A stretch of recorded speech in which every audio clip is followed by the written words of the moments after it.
This talk is about the soul side of enneagram types. That's what I want to present. And I want to present this from the perspective of objective observations of this soul side. So let me start by presenting the existence and creation of soul type personalities. And while there are many ways to identify soul types, what I want to do in this presentation is present their existence from the perspective of physical observations. Soul types are based on 40-day or 40-degree zodiac stages, divisions, or I guess you even could call them segments, beginning with the sign of Aries or the spring equinox. And the 9 soul types or stages are associated with 2 astrology signs. So we take the 12 signs and basically reduce them to 9 enneagram-like signs, or enneads if you like. One is proactive and one is receptive.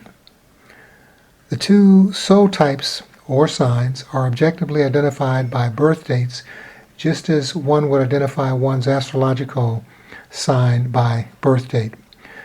In the case of borderline dates or borderline where you're at the end of one sign, the beginning of another, and you're not quite sure, you'll have to look at your exact time and place of birth to pin down whether you're in one type or the other, if need be. Most cases that won't be needed.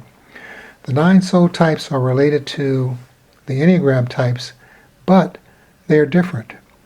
Now let me explain. Soul types are impersonal because they are not determined by the ego. Enneagram types, on the other hand, are personal because they are determined by the ego or ego personality. For example, the factors that determine the result of a coin flip or, say, a soul type are both beyond our control. Once we flip a coin in the air, it's impersonal as to how it lands.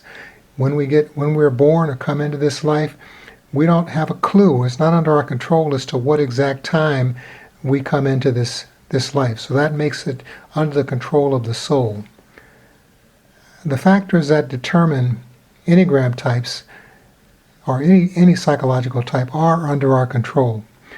Long story short, soul types are described by our subconscious or unconscious personality, and enneagram types are described by our conscious personality.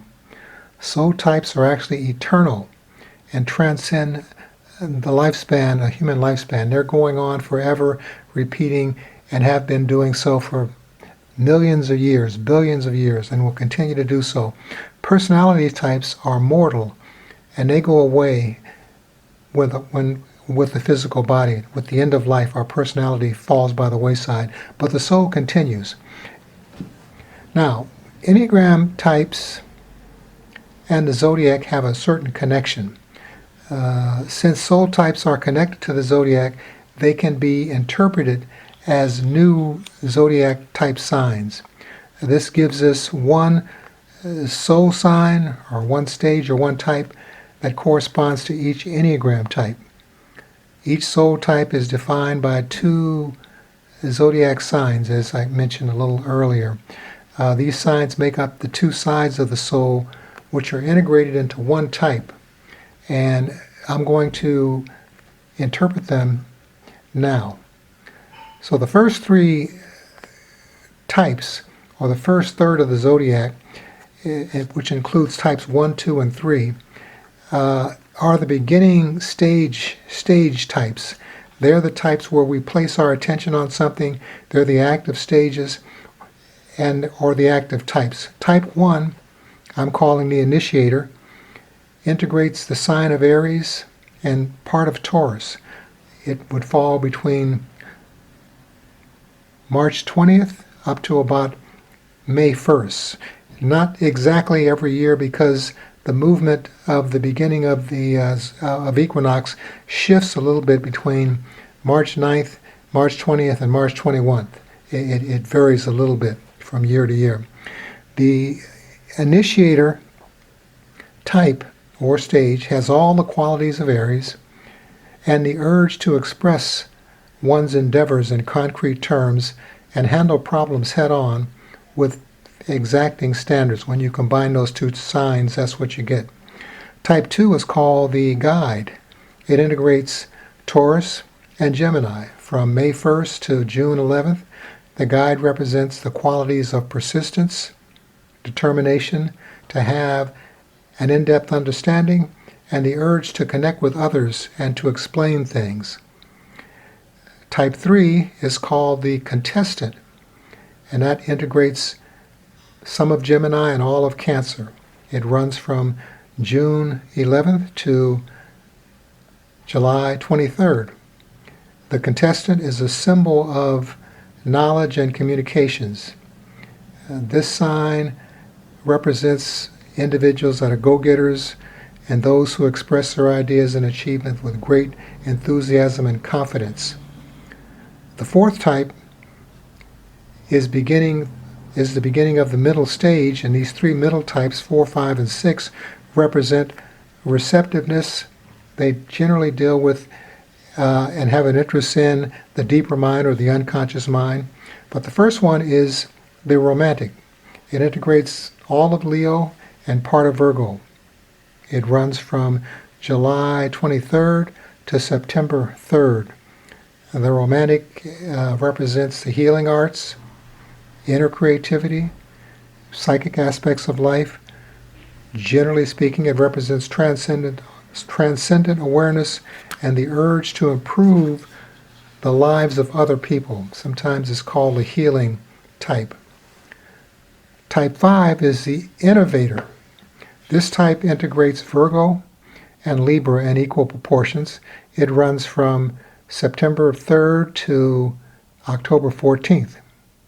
Now the innovator is this sign, which I'm calling the innovator, is associated with an interest in details, an interest in analysis and creative thinking, and the urge to connect and find connections between the known and the unknown.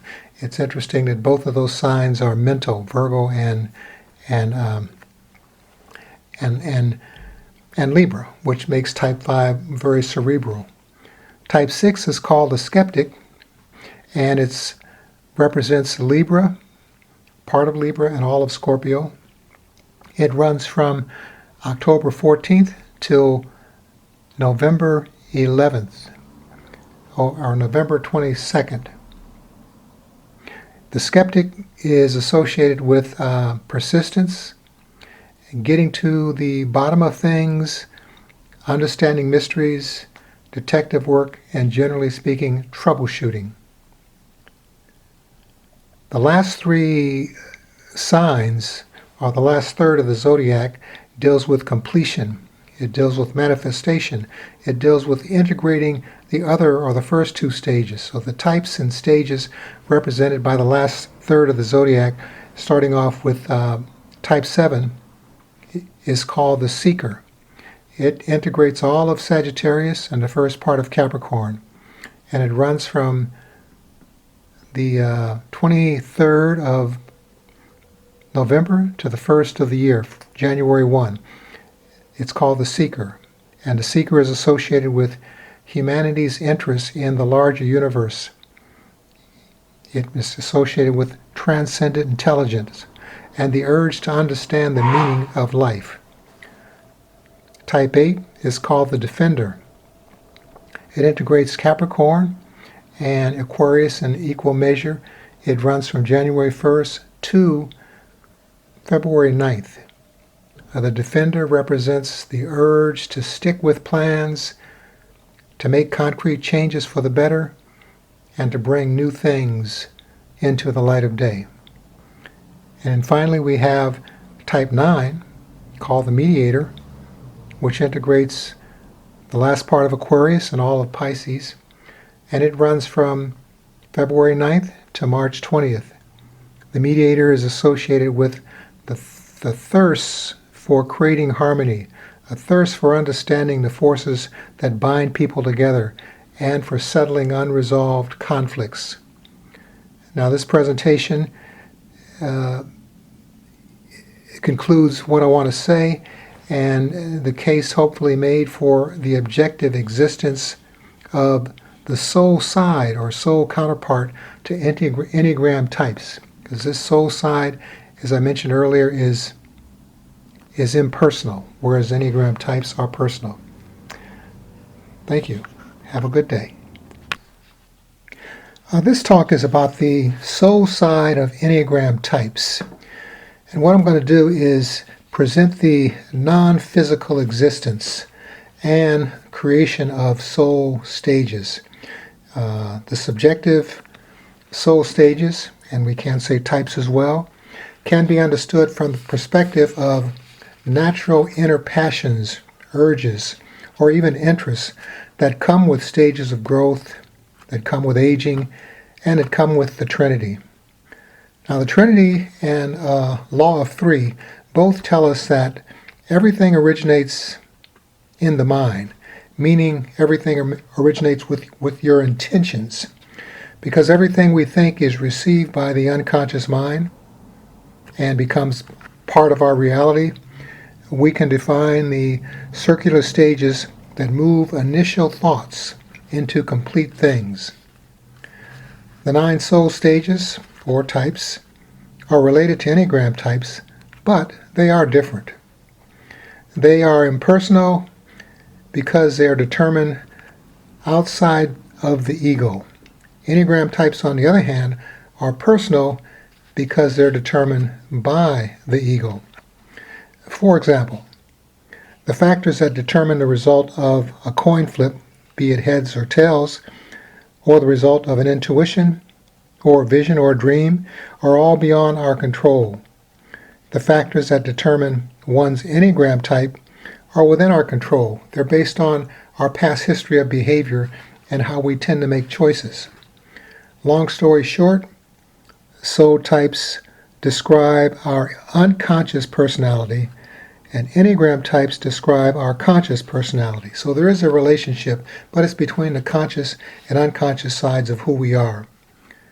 Now, there are 9 stages in the inner circle from the beginning to completion of all life.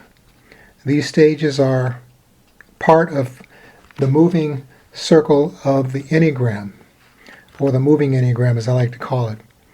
From the perspective of immortality, types are actually temporary stages. From the perspective of the human lifespan, stages are temporary types. In this sense, the meaning of the development of stages and of personality types are basically about the same. Just that one is shorter than the other depending on how you're looking at it. So let me begin by talking about the actual 9 stages. The first 3 stages deal with beginnings, deal with where we place our attention, and can be called the thinking stages of development. The very first stage is learning to generally how to read, how to hear, how to see things in new realities, and how to learn about our conditions. Here we're motivated to learn basic life skills, basic rules, and how to communicate. Sometimes, for example, if you were just beginning to learn to meditate, you would have often experienced what's called monkey mind, where it's difficult to keep your focus on one subject or any subject that comes up. Your mind can maybe stick with it for 30 seconds, but it kind of jumps around.